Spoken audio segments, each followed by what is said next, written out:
I actually remember heading into WrestleMania 26 how pumped up I was for this show and how excited I was for this show. I'm like, man, this company's going to make up for the mistake that was the abortion of WrestleMania 25, and they're going to give us a really good show here. The card looked really strong. It looked like it was going to be one of those shows where you're going to create several new stars. We were going to get some big time matches and some big time moments that made this show feel like a WrestleMania. That's what I thought heading into this show. Yep, and then the show happened. Mm.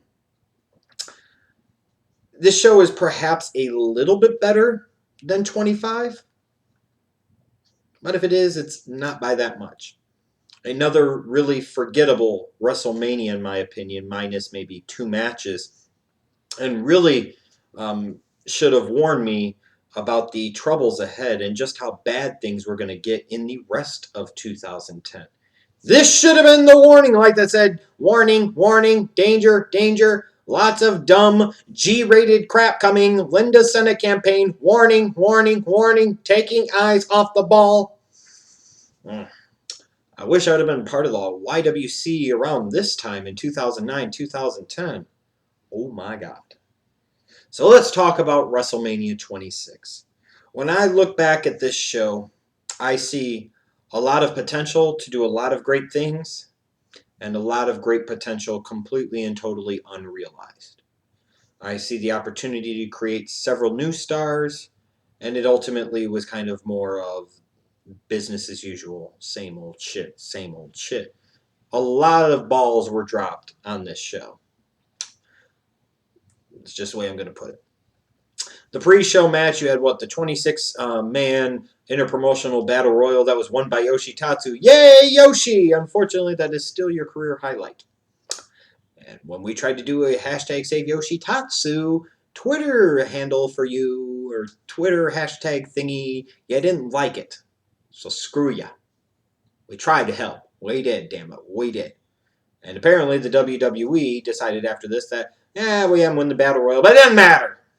Because apparently now, 4 years later, Yoshitatsu doesn't matter. Just like a lot of this show, frankly, doesn't matter. You open up with a tag team championship match between Sheamus and John Morrison and R-Truth. Man, this is one of these matches I actually thought was going to be pretty good. It was going to be a solid opener, and then it lasted like 3.5 minutes. I'm like, what the fuck? Blink and you missed it. This match needed more time for it to be any good and to be worth talking about at all. It really did. It's sad. You at least had the opportunity to have a solid tag match, a solid opener, and instead we got 3.5 minutes of this garbage. Then we move on to the next match.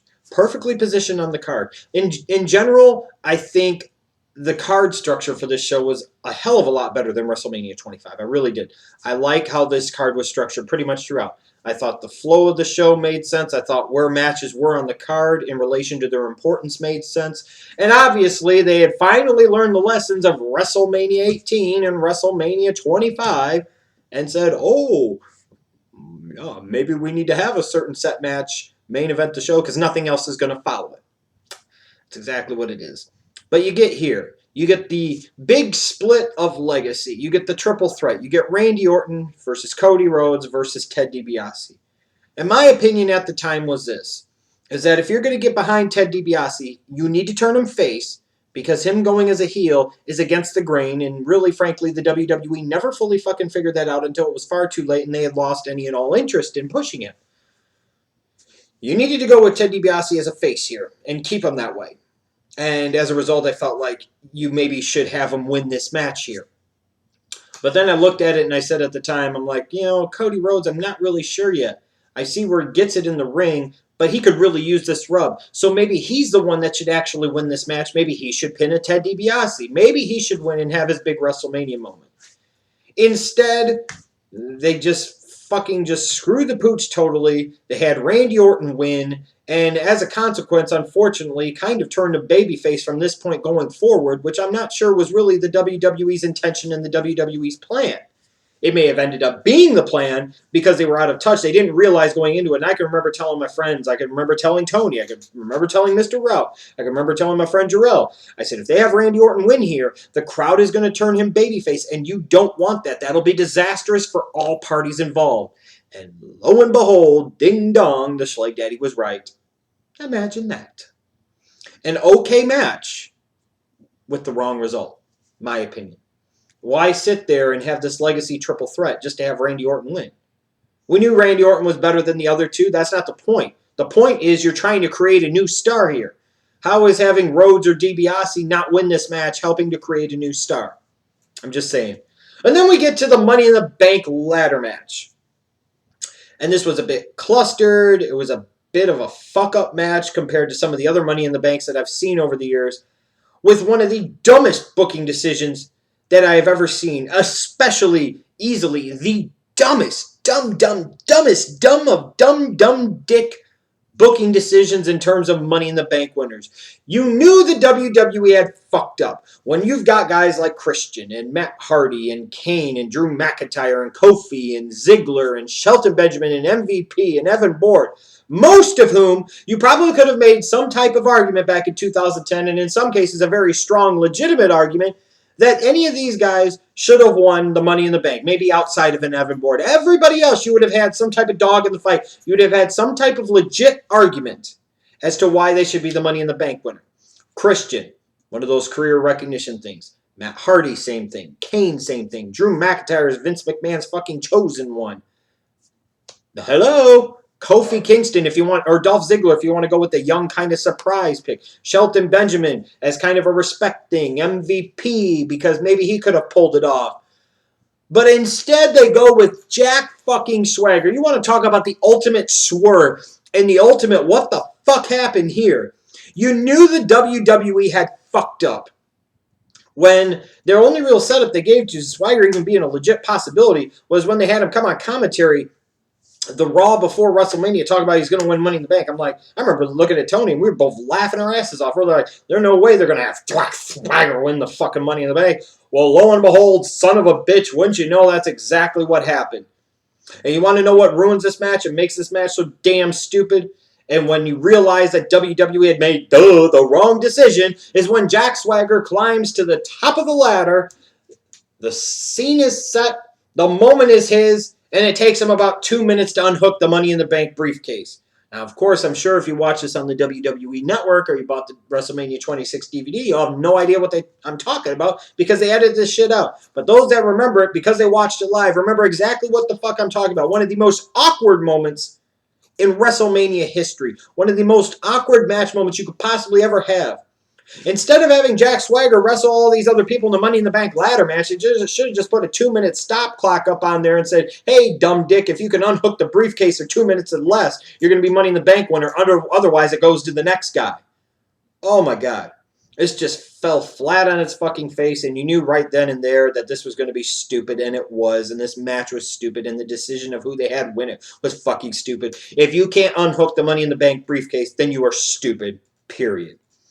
Stupid continues, though. Another real missed opportunity, in my opinion, with the WWE. Triple H versus Sheamus. You know, this is something that you thought was going to be that moment, that match that really cemented Sheamus as a future top star and was going to be that big signature WrestleMania match and that big signature WrestleMania moment. He'd already been WWE champion. Obviously, they screwed the pooch with that first title reign, and they were going to go screw the pooch with the second title reign. But here's a chance here. He's facing the Game, the Cerebral Assassin, the King of Kings, God himself. He has a chance to become a star, to really break out on his own here at WrestleMania 26.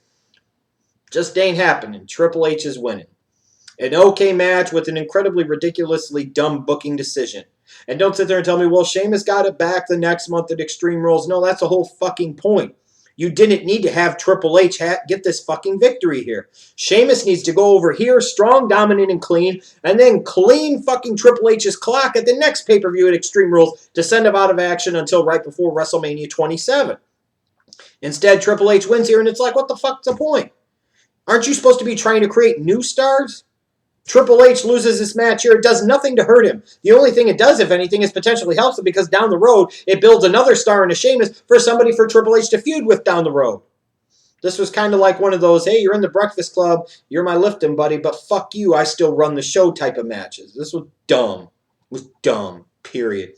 And the dumb booking in terms of the match finishes continues. Rey Mysterio, CM Punk. Great feud. Compelling feud. I loved this feud in 2010. One of the best feuds of that year, period, bar none. And the stipulation, of course, being is that if CM Punk wins, Rey Mysterio has to join the Straight Edge Society. As we saw as a theme in 2010, you're either going to have the babyface join it and screw it up, or you're just not going to do it at all. Here was a perfect opportunity. You have CM Punk, who's won the last 2 Money in the Bank ladder matches. Now he's facing one of your top stars over the past 5 years in Rey Mysterio here at WrestleMania, perfectly positioned right in the middle of the fucking card. Here was a chance to do something different and compelling with Rey Mysterio. Screw the shit about the merch sales with the mask and all that other stuff. You could have sat there and still gotten all of that by having him join the Straight Edge Society. You had to have CM Punk go over here. You just absolutely had to. And that's exactly why the fuck they did it. And not only that, I was disappointed that this match was just as it's starting to get good, it was fucking over. The matches at the next 2 pay-per-views were far, far better. Those felt more like WrestleMania matches than this did. And that's a damn shame. But what really is the damn shame is that Mysterio didn't lose this match and CM Punk didn't get the victory here. Wasn't quite the same type of burial, maybe necessarily, as CM Punk received at WrestleMania 27, but still bad and still dumb nonetheless. And then we get to the next match, and this is one of these matches that you could sit there and call it the worst WrestleMania match of all time. I mean, easily it is one of the worst. I don't think it's the worst. I think Goldberg-Lesnar at 20 is far worse. I don't even think it's close. But here, Bret Hart versus Mr. McMahon in a no-holds-barred lumberjack match. And you know, this match here was too long. They could have taken 5 minutes away from this match and added it to Rey Mysterio and CM Punk. That's what should have happened. They could have taken 5 minutes off of this match and added 3 of them to Mysterio and CM Punk, and another 2 or 3 onto Sheamus versus Morrison and Truth for the tag titles to open the show. It was like they were in such a rush at the beginning portion of the show, which was one complaint that I had. And then you got here to Bret Hart and Mr. McMahon, and this show just grinded to a screeching fucking halt. Now, if you were looking at this match going into it and expecting some great type of 5-star Bret the Hitman Hart WrestleMania classic, then you're a tool. You're talking about a guy that, you know, had his physical skills definitely diminished as a result of that stroke back from 2002. Vince McMahon not being in the same physical shape even in 2010 as he had been 5-10 years before. You knew that you weren't going to see a lot of great physicality in this match, not a lot of great wrestling. This was more about story. This was more about revenge for the Hart family at the expense of Vince McMahon. And, you know, I applaud Vince McMahon for making himself look stupid and making himself look like an ass to the degree that he did for Bret Hart's benefit, for the fans' benefit, and for the Hart family's benefit.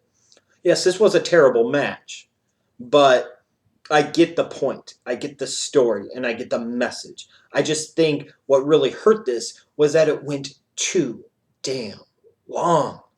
I mean, let's look at this here for a second. I've got these match times typed up. Bret Hart versus Mr. McMahon in this no-holds-barred lumberjack match went 11 minutes.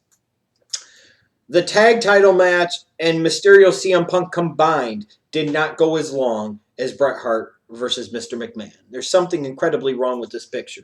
And like I said, this ended up being a bit of a real weight and a real drag on this show, not because of the match itself, not because of what happened in it, not because of the result, not because of the participants, but just simply the fact that it had too much fucking time. This could have been accomplished in 5 minutes. We didn't need 10. We didn't need 11. We didn't need all this other shit before and afterwards.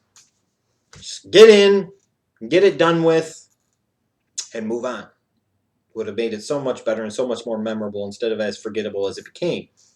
Speaking of forgettable, a good match that I just choose to forget is Chris Jericho versus Edge for the World Heavyweight Championship. And what I don't understand here is you have Edge coming back from the Achilles injury. He wins the 2010 Royal Rumble. Why not have Edge win the fucking belt here?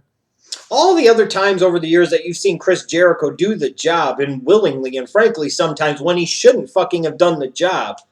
But here at WrestleMania 26, He beats Edge. Does that make any fucking sense? He keeps the title. And this was, again, at that period of time where, this was a third straight year running in that you had the Royal Rumble winner not actually end up winning the belt at WrestleMania. Third straight year. And I get that not every year you can have the person do it because it creates a predictability and doesn't create that element of will he or won't he, but damn it all. Now, this was a good opportunity to establish Edge back strong, and they screwed the pooch on this one. 10 Diva tag match. They screwed the pooch on this one, too. You had one awesome moment in it, and then the rest of it was just kind of a botch-filled fuckfest. A match that I actually think was kind of fun. It was a feud that I loved. One of my favorite feuds of the entire PG era. Another great feud in 2010, and that was John Cena versus Dave Batista for the WWE Championship. God, Batista was awesome in this fucking feud. While you're sitting there kissing babies and hugging fat girls, I'm going to be in the gym training to kick your ass all over WrestleMania. Bark, bark, bark. That's what you do. That's not what I do. The security's not here for me. They're here to protect you. And actually, when you look at this, his match wasn't that bad. Sure, it wasn't a scientific masterpiece, but I thought it was a good match.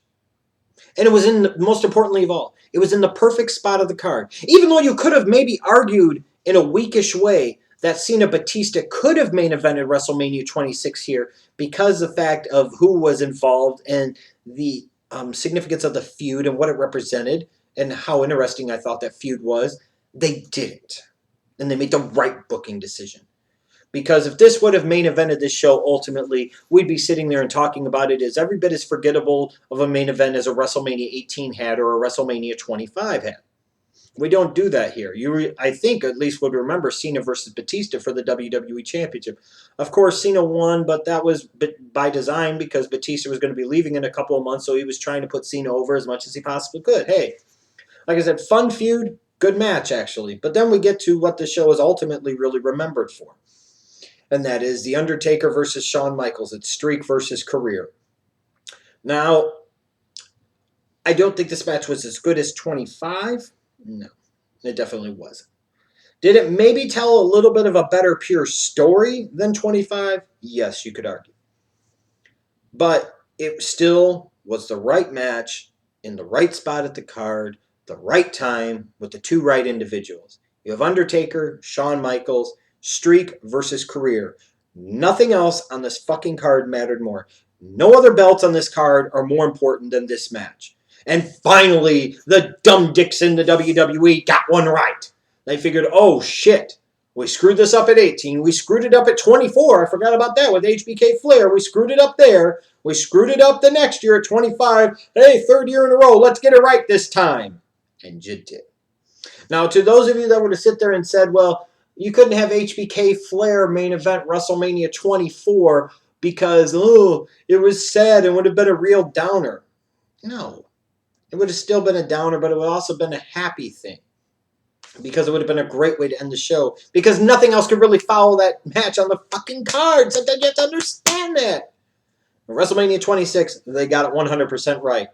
Even though this is the same match that mid-carded the pay-per-view the year before, this time they got it right. While it wasn't as good in theory as a WrestleMania 25 match, from an in-ring standpoint, I do feel it perhaps told a more important and more significant, more emotional, more heavy-hitting story. And I love the finish to this, where Taker's looking at Shawn Michaels, and Shawn Michaels is trying to climb up, and Taker's sitting there saying, stay down, perfectly playing off of, in a way, what happened with HBK and Flair the year before was, I'm sorry, I love you. And Shawn Michaels, being the defiant prick he has been for so many years, says, ah! And Taker looks at him and says, what the fuck? That moment right there, that's a WrestleMania moment that I'll always remember. That perfectly embodied to me and crystallized so many things about Shawn Michaels and his greatness on the grandest stage of them all, WrestleMania. And like I said, the two guys in this match are two of the three guys that I would make an argument for, or I feel you could have a real argument for in terms of who really is the real Mr. WrestleMania. So when I look back at 26, I do remember a lot of my excitement going into the show and how hyped up I was for this show. and how disappointed I ultimately was. Because at the end of the day, to me, frankly, WrestleMania 26 was filled with a bunch of dumb booking decisions, a bunch of missed opportunities, and one main event that ultimately had mid-carded the previous year's WrestleMania. And it was sad because reality did hit you that Shawn Michaels was done and he wasn't going to wrestle anymore. And, that was kind of sobering in its own way. But it was a great match and a great way to finish the card and still was a tremendous moment and it made for a tremendous night the next night on Raw. But this was a chance here to do some different things. This was a chance here at WrestleMania 26 to make some new stars. Ball was dropped horribly with Ted DiBiase. Ball was dropped horribly with CM Punk. Ball was dropped even more horribly with Sheamus. Ball was dropped through the fucking floor to the center of the earth in the Money in the Bank ladder match. Just missed opportunities all over the place. I think the overall card was maybe a little bit better than WrestleMania 25, but it still disappoints me and it still pisses me off. But you'll notice, even though it doesn't get nearly the same treatment as WrestleMania 25 did, because at the end of the day, the right two people were in the right match on the right spot of the card, and they closed out this fucking show with a bang. So at least, if anything else, this still, in a way, ended up feeling like a WrestleMania, even if I really, frankly, only remember it ultimately as a one-match show.